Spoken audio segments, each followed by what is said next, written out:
ಮುಷ್ಯವಾಗನ ಮೋದಗಸ್ತ ಸಾಂಬ್ರಕರಣ ವಿಲಂಬಿತ ಶೂದ್ರ ವಾಮನರೂಪ ಮಹೇಶ್ವರಭದ್ರ ವಿಘ್ನ ವಿನಾಯಕ ಪಾದ ನಮಸ್ತೆ.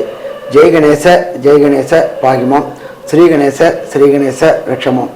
ஸ்ரீ பகவதி யூடியூப் சேனல் நேயர்களுக்கு அஸ்ட்ராலஜர் டாக்டர் சுவாமி ஹரிஹர சர்மாவின் பணிவான நமஸ்காரங்கள். சக்தி ஜோதிட குழுவின் சார்பாக அடியேன் அஸ்ட்ரோ KS ஐயங்கார் மற்றும் ஐயா ஹரிஹர சர்மா ஐயாவோட பராபோ வருஷம் ஆவணி மாதம் 18/8/2026 17/9/2026 31 நாட்கள் இந்த தமிழ் மாதத்தினுடைய மாற்றங்கள் என்னென்ன, கிரகச்சாரங்கள் என்னென்ன ஏற்றங்கள் இருக்கு, இந்த மாசத்துல வரக்கூடிய விசேஷங்கள் என்னென்ன, விசேஷ பலன்கள் என்னென்ன அப்படின்றத பத்தி நம்ம ஐயா சொல்லுவார்.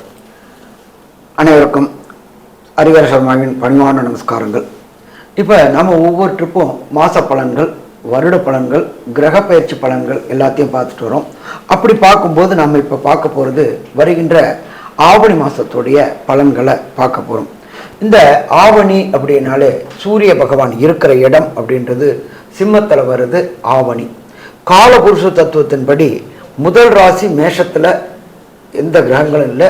அந்த ராசி அதிபதியான செவ்வாய் 3ஆம் இடமான முயற்சி ஸ்தானத்தில் மிதுனத்தில் இருக்காரு. அதுக்கு அடுத்தது 4ஆம் இடமான கர்க்கடகத்தில் புத பகவானும் உச்சம் பெற்ற குரு பகவானும் இருக்கிறாங்க. 5ஆம் இடமான சிம்மத்தில் சூரியனும் கேதுவும் இருக்கிறாங்க. அதுக்கு அடுத்தது பார்த்தோம் அப்படின்னாக்க கன்னியில சுக்கிர பகவான் நீச்ச நிலையை அடைஞ்சிருக்காரு. அதுக்கு அடுத்தது பார்த்தோம் அப்படின்னாக்க கும்பத்தில் ராகு பகவானும், காலபுருஷ தத்துவத்தின் கடைசி ராசியான மீன ராசியில் சனி பகவான் வக்ரகதியில் இருக்கிறார். சனி பகவான் ரிட்ராகேஷனாக இருக்கிறார். நம்ம இந்த ரிட்ராகேஷன் சனி வக்ர பலன்களை ஏற்கனவே நம்ம போட்டிருக்கோம். அதில் உள்ளத பலன்களை பார்த்து தெரிஞ்சுங்க. அப்போ இப்படி இருக்கின்ற பொசிஷனில் இந்த ஆவணி மாத பலன்கள், இந்த ஆவணி மாதம் தொடங்கக்கூடியது அப்படின்றது 18/8/2026 17/9/2026 வரலும் சற்றேறக்குரிய 31 நாள் இந்த மாதங்கள் இருக்கு. இப்போ இந்த மாதத்தில் வரக்கூடிய விசேஷங்களை ஃபஸ்ட்டு பார்ப்போம். 23/8 ஆவணி மூலம் மற்றும் வாஸ்து நாள். வாஸ்து அப்படின்றத பொறுத்தளவுக்கு வருடத்திற்கு 8 முறை தான் வரும். அப்படி வருது இந்த ஆவணி மாதத்தில் 23/8/2026 வருது. அடுத்தது பார்த்தோம் அப்படின்னாக்க 26/8/2026 இந்த வேதங்கள் 4 வேதங்கள் இருக்கு. ருக், யஜுர், சாம, அதர்வண வேதம். அப்படி வரக்கூடியவங்களுக்கு ருக் வேதத்தை ஃபாலோ பண்ணுறவங்களுக்கு உபகர்மா அப்படின்னாக்க பூனல் மாற்றக்கூடிய வைபவம். இதை தவிர மலையாள மக்களால் கொண்டாடப்படுகின்ற ஓணம் பண்டிகை அன்னைக்கு தான் வருது. அந்த 26/8 ஓணம் பண்டிகை வருது. அதுக்கு அடுத்தது பார்க்கணும் அப்படின்னாக்க 27/8/2026 யஜுர்வேத உபகர்மா. இந்த யஜுர்வேதக்களை ஃபாலோ பண்ணக்கூடியவங்களுக்கு பூனல் மாற்றக்கூடிய வைபவம் அன்னைக்கு கொண்டாடப்படுது. அதுக்கு அடுத்தது பார்த்தோம்னாக்க தேவிகள்லேயே முக்கியமான தேவி அப்படின்றது காயத்ரி தேவி. அந்த காயத்ரி தேவி இப்போ நம்ம தெரிஞ்சோ தெரியாமலோ எந்த பாவங்கள் செய்தாலும் நம்ம அந்த காயத்ரி தேவத்தை ஒரு நாளைக்கு 108 முறை சொன்னால் ஓம் போர்போசம் சத்வரேண்யம் மர்க்கோ தேவசிய தீமகி திரியோ யோன பிரஜோதியாத், நாம் தெரிஞ்சும் தெரியாத செய்த அத்தனை பாவங்களும், அதே போல் நம்ம கண்ணுக்கு தெரிஞ்சு கண்ணுக்கு தெரியாத செய்கின்ற பாவங்கள் அத்தனையும் போக்கக்கூடியது உயர்ந்த மாதாவான காயத்ரி மாதாவை கும்பிடக்கூடிய நாள் அன்னைக்கு காயத்ரி ஜபம். அது கூட பார்த்தோம்னாக்க ஒரு சில மக்கள் வரலட்சுமி நோன்பு, வரலட்சுமி விரதம் அப்படின்னு கொண்டாடக்கூடிய நாளும் அன்னைக்கு தான் இருக்குது. அதுக்கு அடுத்தது பார்த்தோம்னாக்க 4/9 நம்ம எல்லாருக்குமே ஒவ்வொரு பிறந்த நாளும் கொண்டாடுவோம். அப்படி எம்பெருமான் யாதவ குலத்தில் பிறந்த கிருஷ்ண பகவானுக்கு உண்டான கோகுலாஷ்டமி அல்லது ஜென்மாஷ்டமி அப்படின்னு பேர். அந்த உயர்ந்த பண்டிகை வரக்கூடிய நாள் 4/9/2026. அதுக்கு அடுத்தது பார்த்தோம்னாக்க 13/9/2026 சாம வேதத்தை பின்பற்றக்கூடியவங்க உபகர்மா பூனல் மாற்றக்கூடிய வைபவங்கள் இந்த காலகட்டங்களில் நடக்கக்கூடிய காலகட்டங்கள். அதுக்கு அடுத்தது பார்த்தோம்னாக்க பாலகங்காதர திலகரால் இந்துக்களை ஒருங்கிணைக்கணும் அப்படின்னு கொண்டு வரப்பட்டது தான் விநாயகர் சதுர்த்தி. ஆரம்ப காலகட்டங்களில் சுதந்திர போராட்டத்துக்கு முன்னாடி பெரிய அளவுக்கு இந்த விநாயகர் சதுர்த்தி கொண்டாடப்படலை. ஆங்கிலேயருடைய அடக்குமுறை இருந்ததுனால மீட்டிங் எதுவும் போட முடியாமல், எதுவும் பண்ண முடியாமல், சுதந்திர போராட்ட வீரர்களுடைய கருத்துக்களை வெளி சொல்ல முடியாமல் இருந்துச்சு. அப்படி இருக்கிற காலகட்டங்களில் விநாயகரை வச்சு விநாயகர் சதுர்த்தி மூலியமாக இந்துக்களுடைய எழுச்சியை கொண்டாடக்கூடிய நாள் அப்படின்றது எம்பெருமான் விநாயகருக்கு உண்டான சதுர்த்தி. இது முன்னாடி ஒரு சில மாவட்டங்களில், ஒரு சில மாநிலங்களில் மட்டும் கொண்டாடப்பட்டு இருந்துச்சு. பெரும்பாலும் பார்த்தீங்கன்னா சத்ரபதி வீர சிவாஜி பிறந்த இடத்துலன மகாராஷ்டிராவில் கொண்டாடப்பட்டுச்சு. அதுக்கப்புறம் இது அப்படியே உலகம் ஃபுல்லாக பரவ ஆரம்பிச்சு உலகத்தில் உள்ள 197 நாடுலையும் உள்ள இந்துக்கள் எங்கெங்கே வாழ்கிறாங்களோ அவங்களால் கொண்டாடப்பட்டது விநாயகர் சதுர்த்தி. நம்ம அதில் வீட்டில் வச்சு களிமண்ணால் விநாயகரை செஞ்சு வணங்கி அவருக்கு உண்டான மோதகம் எல்லாம் படைச்சிட்டு ஒன்று ஒத்தைப்படையில் வரக்கூடிய நாள், 3வது நாளோ அல்லது 5வது நாளோ அல்லது 7வது நாளோ கிணற்றுல விசர்ஜனம் செய்யக்கூடிய நாள். அப்போ இந்த விநாயகர் சதுர்த்தி அப்படின்றது ஒவ்வொரு பாரம்பரியமாக இந்துவில் பிறந்த அத்தனை பேருக்கும் முக்கியமான விழாவான விநாயகர் சதுர்த்தி கொண்டாடக்கூடிய நாள். அப்போ இந்த ஆவணி மாதம் பிறந்தாக்க, கடந்த மாதம் பார்த்தோம்னாக்கா ஆடி மாதம், ஆடி மாதத்தில் என்ன பண்ணோம், அம்மன்களுக்கு திருவிழாக்கள் வச்சுருந்தோம். அம்மன்களுக்கு கூழ் காய்ச்சி ஊற்றுறது, ஆடிப்பட்டம் தேடி விதை எல்லாரும் பயிர் பண்ணிட்டு அந்த விவசாயிங்க சிரமப்படக்கூடிய காலகட்டங்களில் ஊரில் உள்ள மாரியம்மன் கோயிலில் கூழ் காய்ச்சி ஊற்றுவாங்க. அது அந்த விவசாயிகளோட பசி ஆத்துறது. போன மாதம் அம்மன் மாதம், இந்த மாதம் பார்த்தோம் அப்படின்னாக்க விநாயகர் மாதம், அதே போல் ஆவணி மூலம், வாஸ்து, இத்தனை வசந்த திதிகளும் இத்தனை வசந்த நாட்களும் வரக்கூடிய நாள். சரி, இப்போ இந்த 31 நாளில் ஒவ்வொரு ராசிக்கும் என்னென்ன நற்பலன்கள் என்னென்ன கெடுபலன்கள்ன்றதை பார்ப்போமா? துலா ராசி அன்பர்களே, சித்திரை சுவாதி விசாகம் இந்த 3 நட்சத்திரம் 9 பாதங்களை கொண்ட ராசி. துலா ராசிக்கு பார்த்தீங்கன்னா 10ஆம் இடத்துல குரு, ஒரு ஸ்திரத்தன்மை இல்லாம ஒரு வேலையில இருக்கும், செய்யக்கூடிய தொழிலிலும் ஸ்திரத்தன்மை இல்லாமல் இருக்கும். எந்த ஒரு விஷயத்திலும் எந்த ஒரு தொழிலில் எடுத்திருந்தீங்கன்னாலும் அதுல இன்னும் நல்லபடியா பண்ணிருக்கலாமே உங்களுக்கே நீங்க சூனியம் வச்சுக்குவாங்கன்னு, அதுவே நீங்களே உங்களுடைய வேலைகள்லயே நீங்களே தப்பு கண்டுபிடிச்சிட்டு இருப்பீங்க. அதனால உங்களால சாட்டிஸ்பாக்சன் லெவல்ஸ் வரவே வராது. மாற்று தொழில்களை பார்க்க வேண்டிய காலகட்டம். துலா ராசிக்காரர்களுக்கு இருக்கக்கூடிய வேலையிலிருந்து வேறு வேலைகள் செல்லக்கூடிய வாய்ப்புகள் உண்டு. இந்த துலா ராசிக்காரர்களுக்கு பார்த்தீங்கன்னா இந்த ஆவணி மாதம், அதாவது இந்த பராபவ வருஷம் ஆவணி மாதத்தில் பார்க்கும்பொழுது சூரியன், செவ்வாய், புதன் மற்றும் சுக்கிரனுடைய மாற்றங்கள் என்ன அப்படின்னு பார்க்கும்பொழுது, சூரியன் அதாவது சுக்கிரனை பொறுத்தவரை ஆட்சி பெற்று போறார். இந்த மாதம் 1/9/2026 அப்போ அவருடைய ராசிக்கே ஆட்சி பெற்று போறார். முதல்ல பார்த்தீங்கன்னா இந்த மாதம் பிறக்கும் போது 18/8/2026 பார்த்தீங்கன்னா 1ஆம் தேதி வரலும் ராசிக்கு 12ஆம் இடத்துல இருக்கிறதுனால ஒரு விதமான மன கிளேசங்கள் இருக்கும், மன பயங்கள் இருக்கும். எந்த ஒரு விஷயத்தையும் எடுத்து செய்யறதுக்கு கொஞ்சம் தயக்கம் இருக்கக்கூடிய வாய்ப்பா இருக்கும். ஏன்னா துளாராசிக்காரர்களுக்கு இப்ப எப்படி பிரச்சனைன்னா, அவங்க இவ்வளவு நாள் அடிபட்டு எந்த ஒரு விஷயத்தை தொட்டாலும் அதுல ஒரு சின்ன பயம் இருந்துட்டே இருக்கு. ஆனால் இப்போ உங்களுக்கு மிகப்பெரிய மாறுதல்கள் வரப்போகுது. கவலைப்படவே வேண்டாம். வரக்கூடிய நாட்கள் எல்லாமே நல்ல மாறுதல்களை ஏற்றக்கூடிய வாய்ப்புகள் நிச்சயமாக உண்டு. உங்களுடைய ராசியிலேயே சுக்கிர பகவான் வரார், ஆட்சி பெற்று போறார். அதனால எடுத்த காரியங்களில் வெற்றி, தீர்க்கமான சிந்தனை, குடும்பத்தில் சந்தோஷம் இருக்கக்கூடிய வாய்ப்புகள் நிச்சயமாக உண்டு. உங்களுடைய ராசிக்கு பார்க்கும் பொழுது குடும்பத்தில் நல்ல சந்தோஷம், பண வரவிற்கு பஞ்சம் இருக்காது. தொழில பார்த்தீங்கன்னா சொந்த தொழில் பண்றவங்களுக்கு சற்று பிரச்சனைகள் இருக்கும். கன்சல்டண்டா இருக்கிறவங்க, அதை தவிர இதுல கலைத்துறையில இருக்கிறவங்க, ஏன்னா சுக்கிரனுடைய விஷயங்கள் பார்க்கும்போது கலைத்துறையில இருக்கிறவங்களுக்கு சிறு சிறு பின்னடைவு இருக்கக்கூடிய வாய்ப்புகள் உண்டு. அதை தவிர கலைத்துறையில இந்த லேடி ஆர்டிஸ்டுக்கு நிச்சயமான பின்னடைவு இருக்கக்கூடிய வாய்ப்புகள் இந்த காலகட்டத்தில் உண்டு. ஏன்னா துலா ராசியில பார்த்தலையானால் நிச்சயமாக பெண் ராசியில இருக்கிறவங்க, அதாவது பெண்ணாக இருக்கிறவங்க, அவங்களுக்கு சற்று பின்னடைவு கலைத்துறையில் இருக்கிறவங்களுக்கு உண்டு. அதை தவிர பார்க்கும்பொழுது பால் வியாபாரம், பால் முகவர்கள், இவர்களுக்கெல்லாம் ஏற்றம் கொடுக்கக்கூடிய காலகட்டமாக இருக்கும். 1/9 பார்த்தீங்கன்னா எல்லாமே பெரிய மாற்றத்தை கொடுக்கும். ராசிக்கு பார்த்தோம்னா 7ஆம் அதிபதி 9ஆம் இடத்துல போய் இருக்கிறது மிகப்பெரிய விசேஷம். அதாவது செவ்வாய் 9ஆம் இடத்துல புதனோட வீட்டுல இருக்கிறது அந்த அளவு விசேஷத்தை கொடுக்கலைன்னாலும் 9ஆம் இடத்துல 7ஆம் அதிபதி போய் இருக்கிறதுனால எதிர்பாலினத்தவர் மூலியமாக நல்ல ஒரு ஏற்றம் இருக்கக்கூடிய காலகட்டம்.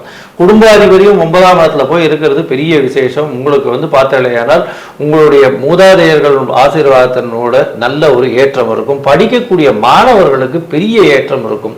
வெளியூர் வெளிமாநிலம் வெளிநாடு போயிட்டு வரக்கூடிய வாய்ப்புகள் உண்டு. உங்களுக்கு புகழ் அந்தஸ்து கௌரவம் வரக்கூடிய காலகட்டமாக இருக்கும். ஏன்னா 9ஆம் அதிபதி 12ஆம் இடத்துல ஆட்சி பெற்று போகக்கூடிய மூல திரிகோணம் ஆட்சி பெற்று போகக்கூடிய வாய்ப்புகள் உண்டு. அதனால இருக்கும் இடத்தை விட்டு வெளியிடத்தில் போய் சென்று உங்களை நீங்கள் ஸ்தாபிக்க வேண்டிய ஒரு பெரிய கட்டாயத்தில் இருப்பீர்கள். அதில் நல்ல ஒரு ஏற்றம் கிடைக்கக்கூடிய காலகட்டமாக அமைய போகிறது. சரி, இந்த மாசம் உங்களுடைய ராசிக்கு சூரியன், அதாவது 11ஆம் அதிபதி லாபாதிபதி எந்த அளவுக்கு மாற்றத்தை கொடுப்பார்? அதை தவிர புதன் உங்களுடைய ராசிக்கு 9, 12 அதிபதி, அவர் எந்த மாற்றத்தை கொடுப்பார் அப்படின்றத பத்தி நம்ம ஐயா கிட்ட கேட்போம். ஐயா நல்லா அற்புதமா சொன்னீங்க. இதுல பார்த்தோம் அப்படின்னாக்க துலா ராசிக்கு ராசிநாதனான சுக்கிரன் கிட்டத்தட்ட பார்த்தோம்னாக்க அதுல ஒரு 12 நாள், இதுல ஒரு நாள், 13 நாள் நீச்ச நிலையை அடைகிறாரு. ராசிக்கு ராசி அதிபதி 12ல நீச்ச நிலை அடைகிறது அவ்வளோ ஒரு சிறப்பா அப்படின்னாக்க சிறப்பு இல்லை. பயம் கலந்த பதட்டம், எடுத்த காரியங்கள்ல குழப்பம் எல்லாமே இருக்கக்கூடிய காலகட்டங்கள். அதுக்கு அடுத்தது பார்த்தோம்னா 1/9/2026 ஆட்சி பெற்ற சுக்கிரனா வராரு. இதுக்கு நடுப்புற பார்த்தோம்னாக்க 3/9/2026 சுக்கிரன் துலாத்துக்கு போகக்கூடிய காலகட்டங்கள்ல 2 நாள்ல புதனானவர் 3/9/2026 அவருடைய வீடான கன்னிக்கு வராரு. அப்ப இதை பார்த்தோம் அப்படின்னு சொன்னாக்க கிட்டத்தட்ட பரிவர்த்தனை யோகம் பெறக்கூடிய காலகட்டங்கள். அப்ப 12க்கும் 1க்கும் தொடர்பு வர்றதுனால நீண்ட நாட்களாக வெளியூர் வெளிமாநிலம் வெளிநாடு போனோம், வீட்டை விட்டு போகணும் அப்படின்னு நினைக்கக்கூடியவங்களுக்கு வெளியூர் வெளிமாநிலம் வெளிநாடு பயணம் மேற்கொள்ளக்கூடிய வாய்ப்புகள் உண்டாகும். இதை தவிர பார்த்தோம்னாக்க 2க்கும் 7க்கும் உடைய செவ்வாய் 9ஆம் இடத்துல இருக்காரு. குடும்பம் அமையக்கூடிய வாய்ப்புகள் உண்டு, லைஃப் பார்ட்னர் அமையக்கூடிய வாய்ப்புகள் உண்டு, தொழில் பார்ட்னர் அமையக்கூடிய வாய்ப்புகள் உண்டு. அதன் மூலியமாக இந்த துலா ராசிக்காரர்கள் புகழ் அடையக்கூடிய வாய்ப்புகளும் உண்டு. என்ன கேட்டீங்கன்னா 9ஆம் இடத்துல செவ்வாய் இருக்கார். அடுத்தது ராசிக்கு 12ல புதன் ஆட்சி உச்சம் மூல திரிகோணம் பெற்றிருக்காரு. 12ஆம் இடத்துல 12ஆம் அதிபதி இருக்காரு. 11ஆம் இடத்துல 11ஆம் அதிபதி இருக்காரு. தனக்காரகனான குரு 10ஆம் இடத்துல இருக்கிறாரு. அப்போ இது கிட்டத்தட்ட பார்க்கப்பட்டா படித்த படிப்பிற்கு உண்டான வேலைகள் கிடைக்கும், வேலையில இம்ப்ரூவ்மெண்ட் இருக்குமா, வேலையில இம்ப்ரூவ்மெண்ட் இருக்கும். அடுத்தது பார்த்தோம்னாக்கா 6ஆம் இடத்துல சனி வலுவிழந்திருக்கிறார். உத்தியோகத்தில் சின்ன சின்ன பிரச்சனைகள் வரக்கூடிய வாய்ப்புகள் உண்டு. உத்தியோகத்தில் different of opinion with higher official and சபார்டினேட்டுக்குள்ளார கருத்து வேறுபாடுகள் வரக்கூடிய வாய்ப்புகள் உண்டு.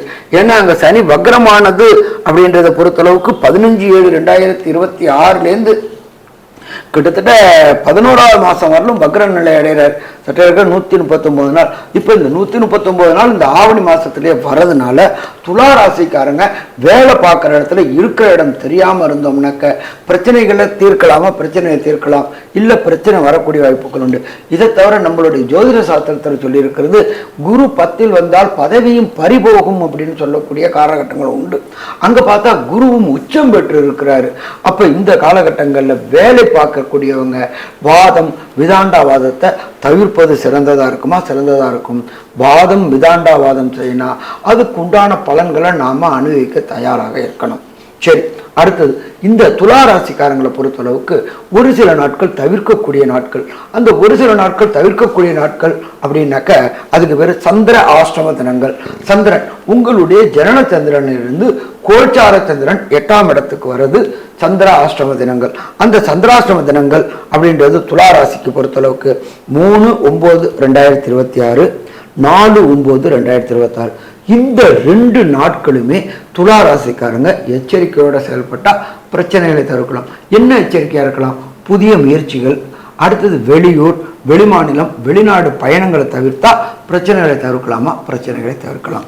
சரி, அப்ப இந்த துலா ராசியை சேர்ந்த அன்பர்களுக்கு கிடைக்க வேண்டிய நற்பலன்கள் தசாநாதனாலேயோ புத்திநாதனாலேயோ அந்தரநாதனாலேயோ சூட்சமநாதனாலேயோ கிடைக்க வேண்டிய பலன்கள் கிடைக்கல அப்படின்னு சொன்னாக்க நீங்க வணங்க வேண்டிய தெய்வம் அப்படின்றது திருச்சிக்கு பக்கத்தில் உள்ள ஸ்ரீரங்கத்தில் உள்ள எம்பெருமானை வணங்குறது ரொம்ப சிறப்பாக இருக்கும். தாயாரையும் எம்பெருமான் அரங்கநாத பெருமானையும் வணங்குறது சிறப்பாக இருக்குமா? சிறப்பாக இருக்கும். சாமி எனக்கு அங்கே போக முடியல அப்படின்னா நீங்கள் இருக்கிற இடத்துக்கு பக்கத்தில் உள்ள பெருமாள் கோயில், ஏதாவது ஒரு பெருமாள் கோயிலுக்கு போயிட்டு, பெருமாள் கோயிலுக்கு போகக்கூடிய நாள் அப்படின்றது வெள்ளிக்கிழமையில போயிட்டு அங்கே உள்ள தாயாருக்கு ஒரு அர்ச்சனை பெருமாளுக்கு ஒரு அர்ச்சனை பண்ணிட்டு வரணும். அதே போல் அந்த மாத கடைசியில் வரக்கூடிய வெள்ளிக்கிழமையில் பெருமாளுக்கு ஏதாவது அபிஷேகம் அல்லது பெருமாளுக்கு செய்யக்கூடிய திருமஞ்சனம்னு சொல்லுவாங்க. அந்த திருமஞ்சனம் செஞ்சுட்டு வந்தீங்கன்னாலும் வரக்கூடிய பிரச்சனை, வந்த பிரச்சனை அத்தனையும் விலகும். சரி, இந்த துலாம் ராசிக்காரர்களுக்கு 18/8/2026 17/9/2026 வரையும் இந்த 31 நாளில் என்னென்ன நற்பலன்கள் என்னென்ன கெடுபலன்கள் அப்படின்றத கன்க்ளூஷனா நம்மளோட கேஎஸ் ஐயங்கார் அவங்க சொல்லுவாங்க. ஐயா, அற்புதமா சொன்னீங்க. அதாவது துளாராசியை பொறுத்தவரை உடல் நலத்தில் ஏற்றம் இருக்கும். 1/9க்கு மேல பார்த்தோம்னா உடல் நலத்தில் ஏற்றம் இருக்கும், தீர்க்கமான சிந்தனை இருக்கும், எடுத்த காரியங்கள் எடுத்த முயற்சிகளில் நிச்சயமான வெற்றி இருக்கும், தொழிலில் சற்று மாற்றங்கள் ஏற்றங்கள் இருக்கக்கூடிய காலகட்டமாக அமையும், வேலையில் பணி அதிகமாக பணிச்சுமை அதிகமாக இருக்கக்கூடிய காலகட்டம், மேற்பார்வையாளர்கள் மூலியமாக சற்று பின்னடைவு பிரச்சனைகள் வரக்கூடிய வாய்ப்புகள் உண்டு. இருந்தாலும் தொழிலில் நல்ல ஒரு ஏற்றம் இருக்கும், புதிய வேலை மாற்றங்கள் இருக்கக்கூடிய காலகட்டமாக அமைய போகிறது, லாபங்கள் அதிகமாக இருக்கக்கூடிய காலகட்டம், தொழிலில் லாபங்கள் அதிகமாக இருக்கும். இருந்தாலும் பொறுமையை காக்கிறது ரொம்பவுமே நல்லது. உங்களுடைய ராசிக்கு பார்த்தலையானால் எதிர்பாலனத்தவர் மூலியமாக நல்ல ஒரு ஏற்றம் கிடைக்கக்கூடிய காலகட்டமாக அமைய போகிறது. பார்ட்னர்ஷிப் பிஸ்னஸில் நல்ல ஒரு மாற்றங்கள் இருக்கும், பார்ட்னர்ஷிப் பிஸ்னஸ் மூலியமாக பெரிய ஏற்றங்கள் இருக்கக்கூடிய வாய்ப்புகள் உண்டு. போட்டித் தேர்வுகளில் வெற்றிகள் நிச்சயமாக இருக்கும். போட்டித் தேர்வுகளில் பார்த்தீங்கன்னா எல்லா விதமான மாற்றங்களும் ஏற்றங்களும் இருக்கக்கூடிய காலகட்டமாக அமைய போகிறது. உங்களுக்கு அதாவது க்ஷேத்ராடனம், அதாவது கோவில்கள், புராதன கோவில்கள் சென்று வரக்கூடிய ஆன்மீக பயணம் இந்த காலகட்டத்தில் அமையக்கூடிய வாய்ப்புகள் உண்டு. உங்களுடைய ராசிக்கு பார்த்தீர்களானால் கூர்மையான அதாவது வேலை செய்யக்கூடிய வியாபாரங்கள் மற்றும் கணிதம் முதலியவை நல்ல ஒரு ஏற்றத்தை கொடுக்கக்கூடிய வாய்ப்புகள் உண்டு. செலவுகள் அதிகமாக இருக்கும், செலவுகளும் கூர்மையான புத்தி கூர்மையுடன் செலவு பண்ணக்கூடிய வாய்ப்புகள் உண்டு. பண வரவிற்கு பஞ்சம் இருக்காது, கவலைப்பட தேவையில்லை. இந்த காலகட்டத்தில் குடும்பத்தில் நல்ல சந்தோஷம் இருக்கக்கூடிய வாய்ப்புகள் உண்டு. இருப்பினும் உங்களுடைய ராசிக்கு 6ஆம் இடத்தில் இருக்கக்கூடிய சனி பகவான் வக்ரகதி அடைந்திருப்பதும் அந்த அளவு விசேஷத்தை கொடுக்காது. 10ஆம் இடத்தில் இருக்கக்கூடிய குரு பகவான் உச்சத்தில் இருக்கிறதுனாலையும் சற்று வேலையிலும் தொழிலிலும் சற்று பிரச்சனைகள், ஸ்திரத்தன்மை இல்லாத தன்மைகள் இருக்கக்கூடிய வாய்ப்புகள் உண்டு. மொத்தத்தில் பார்க்கும் பொழுது இந்த துளாராசிக்காரர்களுக்கு 85 விழுக்காடுகள் மாற்றங்களும் ஏற்றங்களும் இந்த பராபவ வருஷம் ஆவணி மாதம் வரும் அப்படின்னு இந்த சக்தி ஜோதிட குழு சொல்லுது. நன்றி, நமஸ்காரம். ஸ்ரீ பகவதி யூடியூப் சேனல் பார்த்த அன்பர்களுக்கு நன்றி. இதே போன்று ஆன்மீக தொடர்புடைய ஜோதிட தொடர்புடைய தகவல்களை தொடர்ந்து நீங்கள் பெற ஸ்ரீ பகவதி யூடியூப் சேனலை சப்ஸ்கிரைப் செய்யுங்கள் மற்றும் அருகில் உள்ள பெல் ஐக்கானை அதை அழுத்தினீர்கள் என்றால் தொடர்ந்து என்னுடைய சேனலை பார்க்க முடியும். நன்றி, நமஸ்காரம்.